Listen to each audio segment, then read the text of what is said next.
He's saying the democracy in Africa, that's how they're practicing democracy in Africa.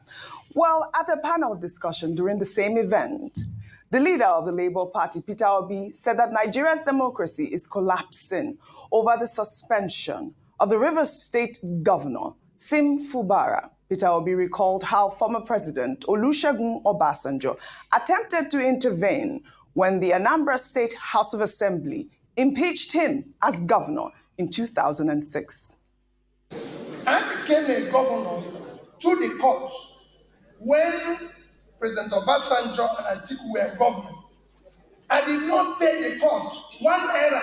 I was sitting in my house in the office, and the court declared me winner. When a governor is not student, it can happen in Nigeria today.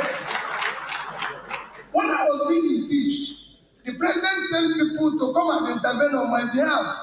Ken Namani came begging House people not to impeach me. Today, the president impeaches the person. So that is the thing.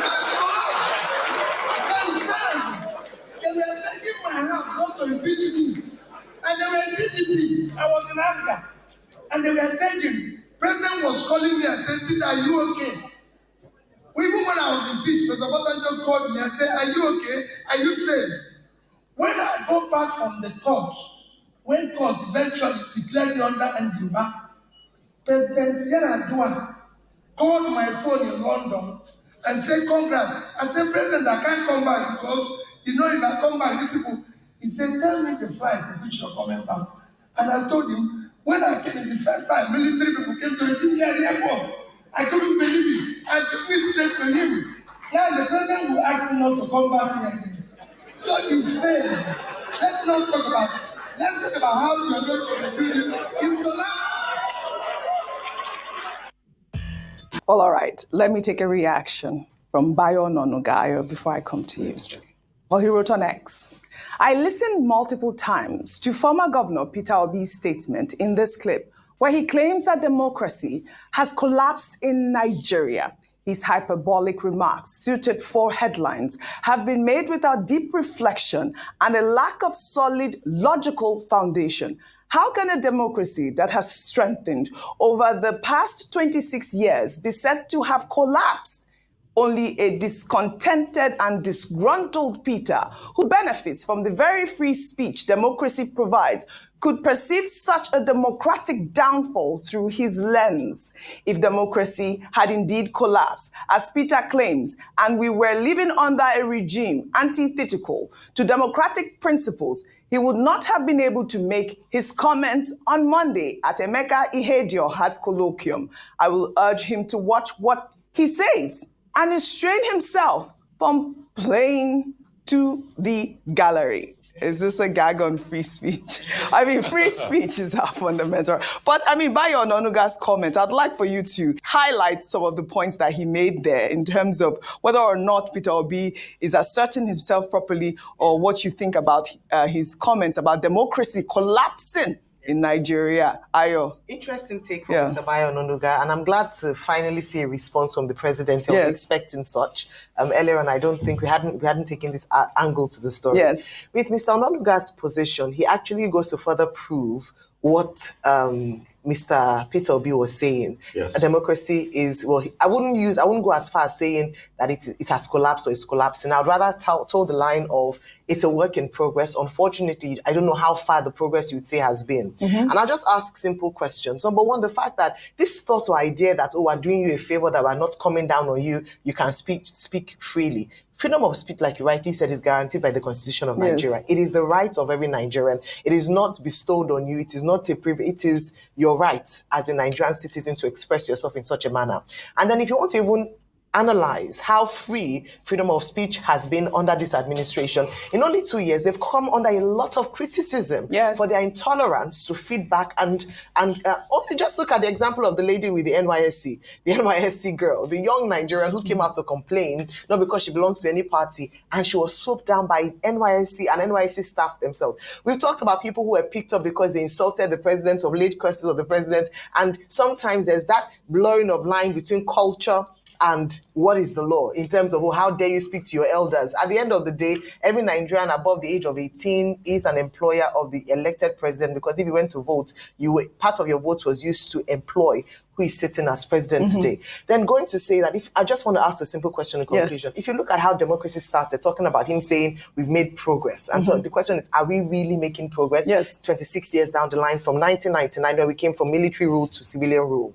How fair or how much freedom did press people have, or even Nigerians have, in terms of freedom of speech from 1999 till now? You'll be the better judge of that. People have talked about how people were able to express themselves under Jonathan's administration, even under President Obasanjo's administration, who was a former military person. People have also talked about the state of the nation, our systems, our institutions, the judiciary, the legislature. It's the 10th Assembly that people have criticized to say, perhaps this is one of the worst assemblies we've had in recent times. The 10th Assembly has been said to be rubber stamped again and again. Is that in the spirit of true democracy? So there's some critical questions we should ask. But finally, I must say, it's enough for us to stop talking. A lot of these conversations have been had and views expressed have been expressed for so long. Yes. It's time for us to roll up our sleeves and begin to get to work to restore Nigeria to the true democracy that we want to see. Yes. And if we're going to see that, we need strong institutions. We need a review of the 1999 Constitution. We need men who would stand up for what they are saying, and not just when it suits them or their political parties. Well said. Rufai, I know you have an additional comment from what you made earlier today. Couple of things. Isn't it just very funny? You see, this democratic thing too is also very funny. I don't think democracy is dying. I just think there's a reign of strong men and their impunity follows them, because we don't have checks and balances in the system due to poverty, due to prebendalism, due to many factors, illiteracy as it were. But isn't it shocking today that Mr. Bayo Ononuga, whose paper, The News, called, called state of emergency declared by Obasanjo dead, coup in another name. Coup in another name. Yeah. Yes, that's what The News.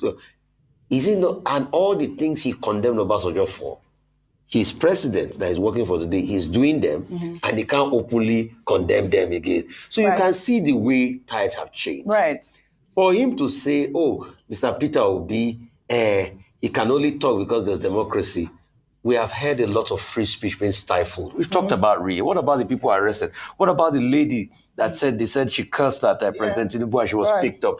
So we have many claims like that. But also for Mr. Peter Obi, you see, I keep insisting, the way we have big men in this country that makes it so easy for them to have a winner-takes-all mentality is the problem. I have seen a couple of messages. I'll say, Mr. Peter Obi that is talking as a democracy, when he was governor of Anambra State, he ran the state with also administrator of the local government. Right. And I've taken that question to him many times. He's rebutted a little bit, but there were cases in court.